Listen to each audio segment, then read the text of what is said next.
Hi everyone, it's Linda from LindaZ in Arlington Heights, Illinois. Ready for some fun today? Real quick and easy, something that you can do. I'm going to have a quick sip of my water. I've been talking way too much today. So I hope you have been, if you're here early in the morning, maybe have a cup of coffee with me. And I hope after you're through with this quick little video, you'll go try this. Just take a little sample. What I'm going to do is show you a very simple and easy technique for finishing the edge of a top or a hem without using a facing. And I know that's kind of like, ooh, how would I do that? Very easily. I have a couple of samples out here. You see some of the shirts and blouses behind me. These are all done in about 2.5 hours. And none of these shirts, this is a beautiful rayon. You can see it's soft and supple.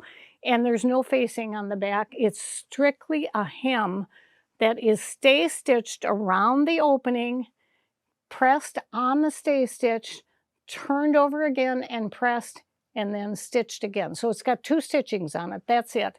And all of the hems of the sleeves are done that way, and the hems of the shirt are done that way.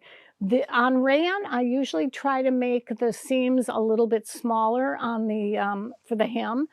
On woven fabric like this is that beautiful, it's called Bloom. What was the name of it? It's really something I think you'll love. It's Tilda.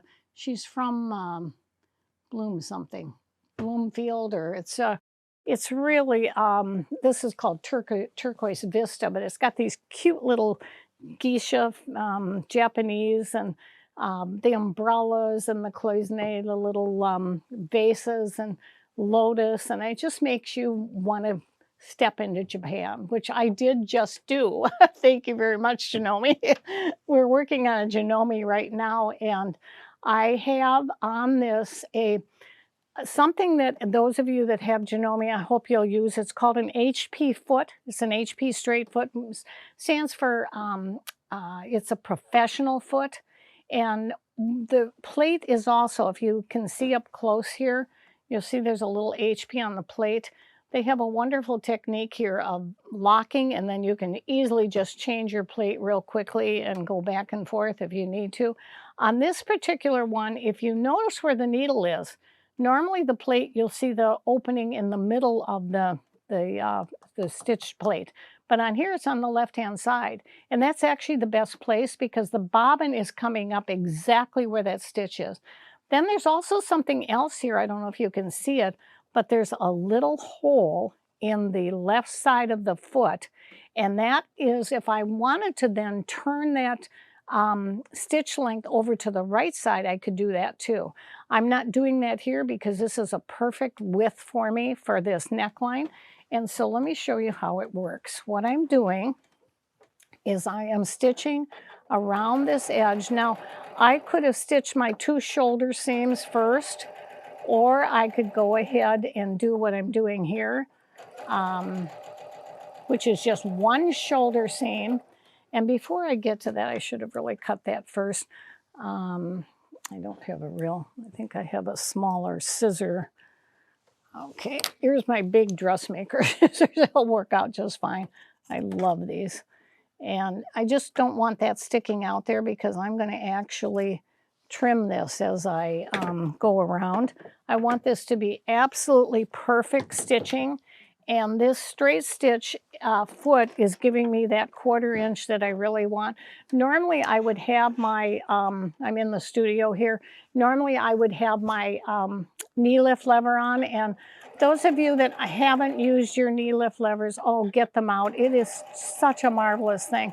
It's, you'll see my knee twitching every now and then because the knee lift lever is raising and lowering the presser foot so I can keep my hands on the fabric at all times to make sure that this is an absolute perfect straight stitch when I'm going around the edge. Now, this is a circle.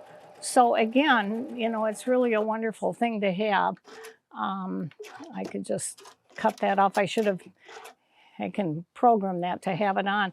Now, do you see how I've got this straight stitch all the way around the edge? I'm going to do the same thing on the sleeve. And if you look here, it's going to go right down the edge. Now I made this sleeve out of a pattern of something. I do draft a lot of my own patterns. Those of you that don't feel comfortable doing that, there's a wonderful pattern called the Bondi Top, and a lot of people use that for their patterns and just draft their own from there. So now what I'm going to do on this one, I'm just going to press this on here. Before I would press this, because this is quite a big opening, I'm going to be sewing these seams together, I would normally have my seams sewn and then go all the way around like I'm doing here. But I just want to show you the technique. And if you don't have a Laura Star, make sure you get a really good iron, because it makes all the difference in the world when you are using. First, when I do a straight stitch, I press it flat. And the reason I do that, I want it to fold right on that edge, right perfectly on that edge. And then I take this iron and I press right exactly up to that straight stitch. And I'll take it back over here and show you how nice this looks. You see how cool that is? Yeah, I missed that just a little bit here, so I'm going to do that with my finger. But you can see I've got a beautiful stitch, and now I'm going to just turn it over like this and press it again with the fabric, the raw edge of the fabric on the inside. So let's do that. Turn it over. And again, I'll give it a nice little press. This is so easy, and no facings. Now, it's not that there isn't a place for facings. Of course there are, but this is, again, a technique to help you when you want to do a quick little hem. You have to look at your fabrics to see if it will work for that. Because I have this professional foot on, I am going to use this foot, and let me sit down here, see if I can. This is where I miss my knee lift lever, because I would love to have that. Okay, do you see how I guide this right on the edge of the inside here of the foot? Now, if you didn't do that, you could do an edge stitch foot. Usually, all different machines come with them. They have a little black marking that will help you to put your fabric right up to this edge. I don't need it with this because of the feed dogs are just so beautifully bringing it through. And you're going to see that when I'm through here. Okay, we have an absolute perfect stitch on here. Look at that. Look at how nice that is. I'll take it back. Now that's from the wrong side, and that's the beauty of this. I'm going to take it back to the ironing board, give it a quick press, and voila, I'm all done. The seam is finished. Now, when I put this together, the wrong sides, this seam will press open, so it really isn't going to show very nice. I mean, it's going to look really nice. So look how beautiful that is from the stitching from the wrong side. And again, if you look at some of these stitches, if you wanted to, you could have sewn your seam together and then do just exactly what I did here, and you'll get that same look. And see, we opened up the seam here. See, so it'll show, you could trim that little, in fact, I will do that right now. You could trim this little bit right here. See? And a little bit right here. And then you've got just a perfect look from the outside. See how nice that is? I hope this little technique will get you some practice.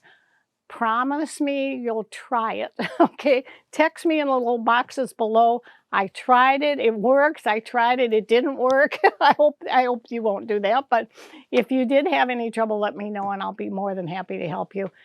Thanks, everyone. Enjoy. Here's the Bondi pattern that I talked about. Mine's a little bit different from this, but you could use this. It would be very easy to do.